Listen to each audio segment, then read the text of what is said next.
साल है 2023। एक नई सुबह, एक नई सेंचुरी और इंसानियत के लिए एक नई मंजिल। स्पेस एक्सप्लोरेशन का एक नया चैप्टर शुरू हो चुका है। अब हम सिर्फ सपने नहीं देखते, उन्हें हकीकत में बदल रहे हैं। नासा की RS-3 मिशन मार्स पर 6 एस्ट्रोनॉट्स को ले आई है। ये लोग पहली बार मार्स की मिट्टी पर कदम रख रहे हैं। उनमें से एक है अर्जुन मेहरा, एक यंग इंडियन साइंटिस्ट और बोटनिस्ट। अर्जुन बचपन से ही तारे गिनने का शौक रखता था और आज वो खुद एक नई दुनिया में हैं। उनका मिशन क्या है? मार्स को स्टडी करना, लाइफ के साइंस ढूंढना और दूसरे प्लैनेट पर सरवाइव करने के नए तरीके टेस्ट करना। हर दिन नए एक्सपेरिमेंट्स, नए सवाल और नए जवाब लाता है। अर्जुन अपने हेवी व्हाइट सूट में खड़ा है। रेड मार्शियन डस्ट उसके बूट्स के अराउंड घूम रही है जब वो साइंटिफिक इक्विपमेंट सेट कर रहा है। हर कदम पर मार्स की खामोशी उसे महसूस होती है। उसके टीममेट्स जो अलग अलग कंट्रीज से हैं, पास ही काम कर रहे हैं। सब एक दूसरे की मदद करते हैं, एक टीम की तरह। टीम हब के अंदर मिलके हंस रही है। ये उनका छोटा प्रेशराइज्ड घर है। यहीं पर वो अपनी छोटी छोटी खुशियां ढूंढते हैं। हर दिन टफ है, लेकिन वो हिस्ट्री बना रहे हैं। थकन के बावजूद उनकी आंखों में उम्मीद है। मार्शियन लैंडस्केप अजीब और खूबसूरत है। लाल मैदान हर तरफ फैला हुआ है, जैसे किसी और ही दुनिया का सपना हो। तीखे पत्थर और चढ़ते उतारते पहाड़ इस जगह को खाली और बिल्कुल चुप लगने देते हैं। ये सन्नाटा उन्हें सोचने पर मजबूर करता है, लेकिन हर सुबह नई उम्मीद लाती है। सूरज की पहली किरण मार्स की जमीन को रोशन करती है। टीम हफ्ते तक काम करती है।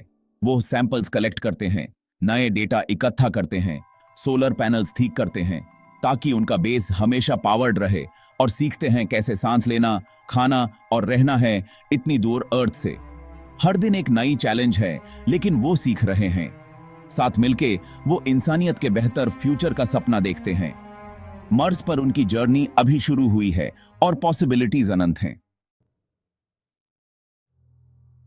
एक शाम जैसे ही सूरज ढलता है, वेदर अलार्म्स जोर से बजने लगते हैं। एक मैसिव डस्ट स्टॉर्म आ रहा है, बहुत तेज और खतरनाक। क्रू जल्दी से सब कुछ पैक करता है, इमरजेंसी प्लान्स फॉलो करते हुए। वो सब एमेव की तरफ दौड़ते हैं, जो उनका सिर्फ एक रास्ता है वापस घर जाने का। अर्जुन सबसे आखिरी में हब से निकलता है, देखते हुए कि कुछ इंपॉर्टेंट छूट तो नहीं गया। तभी एक मेटल अंटेना तेज हवा में टूटकर उससे जोर से लगता है। वो पीछे गिर जाता है, अंधेरे में लुढ़क जाता है। टीम को अर्जुन दिखाई नहीं देता। स्टॉर्म इतना स्ट्रांग है कि कुछ भी नजर नहीं आ रहा। कमांडर को बहुत मुश्किल डिसीजन लेना पड़ता है। माव रुक नहीं सकता, अगर वो रुके तो सबकी जान जा सकती है। दिल भरी क्रू इवैक्यूएट कर लेती है। रॉकेट लिफ्ट ऑफ करता है, लाल प्लैनेट को पीछे छोड़ते हुए। अर्जुन के स्वीट की टेलीमेट्री चुप हो जाती है। उसके दोस्त समझते हैं कि वो चला गया, मार्स पर खो गया। लेकिन अर्जुन अभी भी जिंदा है। मार्स की इस सुनसान जमीन पर उसकी सांसें अभी चल रही हैं, चाहे हालात कितनी भी खराब हो। धीरे धीरे वो होश में आता है। उसके साइड में तेज दर्द है और उसका फेस प्लेट टूटा हुआ है, लेकिन अभी भी उसकी सांसें उसे जीतने नहीं दे रही।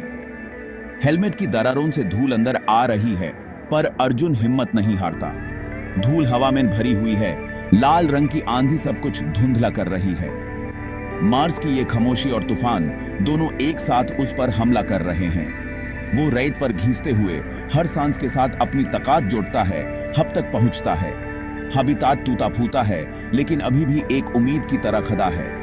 वो खुद को अंदर घसीट लेता है, हर एक इंच पर दर्द महसूस करता है और फिर जल्दी से दरवाजा बैंड कर देता है ताकि मार्स की खतरनाक हवा उसके पीछे रह जाए। अंदर आते ही अर्जुन अपने बॉडी को चेक करता है, सूट की हर लेयर को देखता है, कहीं और चोट तो नहीं लगी। उसके पेट से खून निकल रहा है, एक तीखा मेटल का टुकड़ा सूट में घुसा हुआ है। दर्द से उसकी आंखें भर आती हैं, लेकिन वो घबराता नहीं। अपनी नॉलेज और हिम्मत से अर्जुन टुकड़ा निकलता है, घाव साफ करता है और सूट पैच करता है। उसने ट्रेनिंग में सीखा था कि पैनिक नहीं करना, और आज वही उसकी सबसे बड़ी ताकत है। वो कमजोर फील करता है, खून भी बहुत निकल चुका है, पर हार नहीं मानता। उसकी आंखों में अब भी एक चिंगारी है। अर्जुन अपने दोस्तों के खाली बंक्स को देखता है उनकी यादों से उसका हौसला बढ़ता है। उनकी कमी महसूस होती है, पर उनके लिए भी वो जिंदा रहना चाहता है। वो सच में अकेला है, अर्थ से लाखों किलोमीटर दूर, एक अलग ही दुनिया में, जहां सिर्फ उसकी हिम्मत उसका साथ दे रही है। डर आता है, पर वो खुद को शांत रखता है। हर गहरी सांस के साथ वो अपने दिमाग को कंट्रोल करता है ताकि गलती ना हो। खाना, पानी, हवा, ये तीनों चाहिए जिंदा रहने के लिए। इनकी कमी का मतलब है मौत, इसलिए अर्जुन हर चीज को ध्यान से चेक करता है। वो सप्लाईज की लिस्ट बनाता है, हर मील पैक गिनता है और हर बॉटल को नोट करता है। प्लानिंग ही उसका सबसे बड़ा वेपन है। महीनों के लिए काफी नहीं है। हर दिन एक नई चैलेंज है और हर मील एक नई जीत। हब का ऑक्सीजन जनरेटर चल रहा है, पर पता नहीं कब तक। मशीन की हर आवाज उसके लिए एक नई टेंशन है। अर्जुन खुद से प्रॉमिस करता है, मैं यहां नहीं मरूंगा, मैं साइंस से निकलूंगा। ये प्लैनेट मुझे हरा नहीं सकता जब तक मैं खुद नहीं मानता। हर दिन एक फाइट है। अर्जुन अपना घाव साफ करता है और एक सिंपल बैंडेज लगाता है। वो मेडिकल मैनुअल्स पढ़ता है, अपनी ट्रेनिंग और हिम्मत से खुद को ठीक करता है। दर्द लगातार है, पर वो रुकता नहीं। वो हब के टूटे हुए सील्स को टेप और प्लास्टिक शीट से ठीक करता है। हर मशीन, हर वाल्व चेक करता है। कुछ भी टूट जाए तो जुगाड़ से पैच कर देता है, कभी कभी सिर्फ उम्मीद और डक्ट टेप से। अर्जुन खुद से बात करता है ताकि अकेलापन उस पर भारी ना हो। वो मजाक करता है, गाने गाता है और वीडियो डायरीज रिकॉर्ड करता है। वो अपने दोस्तों और फैमिली को जो अर्थ पर हैं कल्पना में स्टोरीज सुनता है। अकेलापन बड़ा दुश्मन है, पर अर्जुन यूज जीतने नहीं देता। वो फ्यूचर की प्लानिंग शुरू करता है। उससे पता है रेस्क्यू अगर आई भी तो महीने लग जाएंगे। उसे और खाना और पानी चाहिए। साइंस ही उसका असली वेपन है सर्टेन डेथ के खिलाफ। अर्जुन को याद आता है थैंक्सगिविंग डिनर के लिए भेजे गए पोटैटोज। उन्हीं पोटैटोज ने उससे घर की याद दिला दी और एक पाल के लिए उसका मन उदास हो गया। तभी उसके दिमाग में एक आइडिया आता है। वो और पोटैटोज उगा सकता है। मार्स पर जिंदा रहने के लिए कुछ नया सोचना ही पड़ेगा।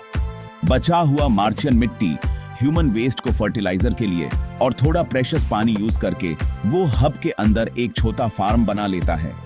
हर चीज का इस्तेमाल सोच समझ कर करता है, क्योंकि मार्स पर कुछ भी वेस्ट नहीं किया जा सकता। पहले दिन तो हॉनेस्टली बहुत मुश्किल होते हैं। सब कुछ नया है और हर कदम पर चैलेंज मिलता है। मिट्टी सूखी है और केमिकल से भरी हुई है। ऐसी मिट्टी में कुछ भी उगाना ऑलमोस्ट इम्पॉसिबल लगता है। तो अर्जुन उस मिट्टी को ट्रीट करता है, अर्थ की सेफ बैक्टीरिया डालकर बैटर बनाता है। ये बैक्टीरिया मिट्टी को जिंदा करते हैं ताकि पोटैटोज ग्रो कर सकें। वो केयरफुली पोटैटो के तुगदे लाइन में लगाता है। हर तुगदा एक नई उम्मीद है, एक नई शुरुआत। हर एक पानी का ड्रॉप इंपॉर्टेंट है, तो वो सब रिसाइकल करता है। पानी की कमी मार्स पर सबसे बड़ी मुश्किल है, इसलिए एक भी ड्रॉप वेस्ट नहीं होता। कुछ दिन बाद छोटी हरी कलियां दिखने लगती हैं। मार्स की लाल मिट्टी में पहली बार जिंदगी दिख रही है। अर्जुन पहली बार महीनों बाद मुस्कुराता है। उसकी मेहनत रंग लाने लगी है और उससे लगता है कि सब कुछ पॉसिबल है। फार्म बढ़ता है, हब में उम्मीद और मिट्टी की हल्की खुशबू भर जाती है। अब मार्स का घर थोड़ा ज्यादा घर जैसा लगने लगता है। वो हर पोटैटो को खजाना समझ के गिनता है। हर पोटैटो एक जीत है, एक नई कहानी है सर्वाइवल की। लेकिन पानी अभी भी बड़ी प्रॉब्लम है। अगर पानी खत्म हो गया तो सब कुछ खत्म हो सकता है। तो वो केमिस्ट्री यूज करके बचे हुए रॉकेट फ्यूल को तोड़ता है और पानी बनाता है। ये एक डेंजरस प्रोसेस है, लेकिन जरूरी भी। ये रिस्की है, पर अर्जुन ध्यान से धीरे धीरे करता है। उसकी हिम्मत और जुगाड़ ही उसका असली एसेट है मार्स पर। अर्जुन को अकेलापन का वेट फील होता है, समझे? हब का रेडियो बस बिल्कुल चुप है। अर्थ से बात करने का कोई तरीका नहीं है। तभी उसे याद आता है एक पुराना पाथफाइंडर रोवर जो सालों पहले की मिशन ने छोड़ा था कहीं मार्शियन प्लेन पर। तो वो सूट पहनता है और निकल पड़ता है, मैप फॉलो करते हुए और अपनी सारी सर्वाइवल स्किल्स यूज करते हुए। हर कदम रिस्की है। अगर सूट फेल हो गया तो गेम ओवर। घंटों बाद वो फाइनली डस्टी आधा धाबा हुआ रोवर ढूंढ लेता है और वापस ले आता है। हब के अंदर अर्जुन इलेक्ट्रॉनिक्स रिपेयर करता है, वायर सोल्डर करता है, पाथफाइंडर को हब के कंप्यूटर से कनेक्ट करता है। आखिर स्क्रीन ब्लिंक करती है और एक मैसेज आता है, नासा से कनेक्शन पॉसिबल। वो अपना पहला मैसेज भेजता है। Arjun Mehra alive on Mars. डोर अर्थ पर साइंटिस्ट शॉक और खुशी से देखते हैं। नासा हैरान है, अर्जुन जिंदा है, और मतलब पूरे वर्ल्ड में न्यूज तेज फैल जाती है। साइंटिस्ट्स, इंजीनियर्स और पॉलिटिशियंस सब मिलकर काम करते हैं। अर्जुन के भेजे हर मैसेज, हर फोटो को स्टडी करते हैं। इंडिया में अर्जुन की फैमिली खुशी से रो पड़ती है। उसके फ्रेंड्स चीयर करते हैं, समझे? दुनिया उम्मीद में एक हो जाती है। बहुत सारे कंट्रीज हेल्प ऑफर करते हैं। नासा रेस्क्यू प्लान बनाता है, पार्ट टाइम कम है और सप्लाईज भी। अर्जुन की पुरानी क्रू, उसके दोस्त अर्थ पर हैं। वो नासा से रिक्वेस्ट करते हैं कि उन्हें हेल्प करने दो। इंजीनियर्स एक नया सप्लाई प्रोब डिजाइन करते हैं, लेकिन उससे मार्स पहुंचने में महीने लगेंगे और हर सेकेंड इंपॉर्टेंट है। दुनिया देखती है, पहली बार मार्स इतना करीब लगता है। ह्यूमैनिटी अपने एक इंसान को बचाने के लिए फाइट कर रही